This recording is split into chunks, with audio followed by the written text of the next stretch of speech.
Sherry Abbasi for Be Real Boxing. We're here with Paulie Malignaggi. Paulie, how you doing? I'm good. Just taking in public workouts. Just got a bit of a jet lag just getting here this morning, yeah? Yeah, a little tired. So are you here for the whole week, for the fight week festivities, or? Yeah, I'm gonna work with Sky all week. Now, you were supposed to be fighting on this Friday's bill at PBC.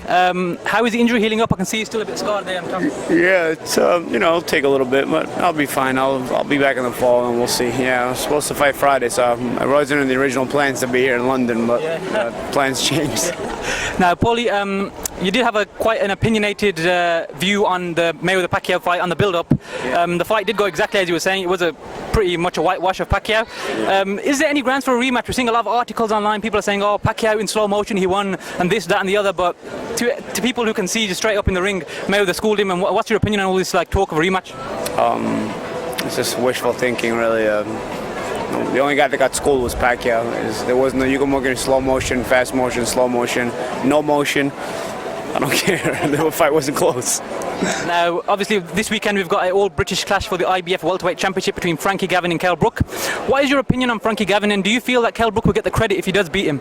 I think Gavin's a pretty good fighter. He's one of those dangerous guys because I think he's better than people give him credit for, and he's not. Brook wouldn't get the credit he deserves for beating him. Gavin's a former amateur world champion, and I think success in the amateurs is something I rate very high because it gives fighters a foundation in the pro game and for the rest of their careers. It gives them a foundation. Guys have a solid set of fundamentals in the ring when they've had success in the amateurs. You can't just be tough in the amateurs. You have to know how to fight. And so because Gavin has won in the amateurs, it clearly shows that he's technically sound and knows how to fight.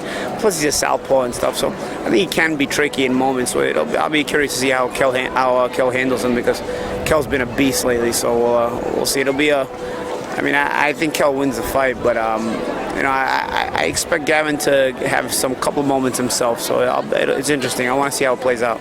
Now on the bill we do have Evgeny Gradovich versus Lee Selby for the IBF championship as well. He has been voted IBF Fighter of the Year as well.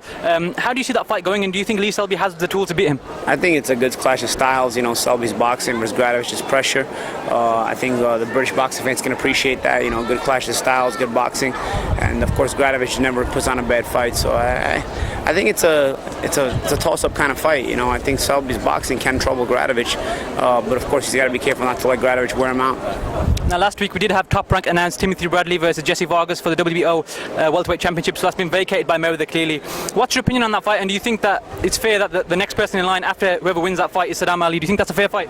Yeah. I think Saddam's put a work in, and he deserves a shot at a big fight. I think he's going to continue to put the work in. I've spoken to Saddam's family. I think they're going to take a fight in the interim as well because the winner of Vargas and Bradley probably won't be ready until the new year, or maybe late in the year. So I think Saddam wants to maybe get a fight after Ramadan, about in the fall, and then maybe early in 2016,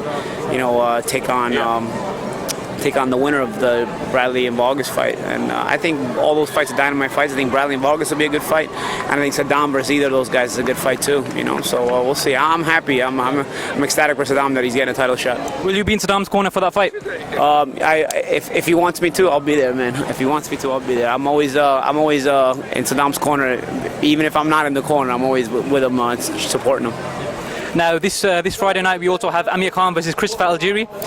How do you see that fight going, and do you think a victory in style will open the door for a Mayweather clash for Amir Khan in September? It keeps Amir in the conversation. I think stylistically Chris is a good fighter, but stylistically he doesn't match very well with a Khan at all. I think it's a bad matchup for Chris. I expect Amir to win comfortably, and not because Chris is a bad fighter. Again, I just think styles make fights, and boxers don't typically do well against Amir.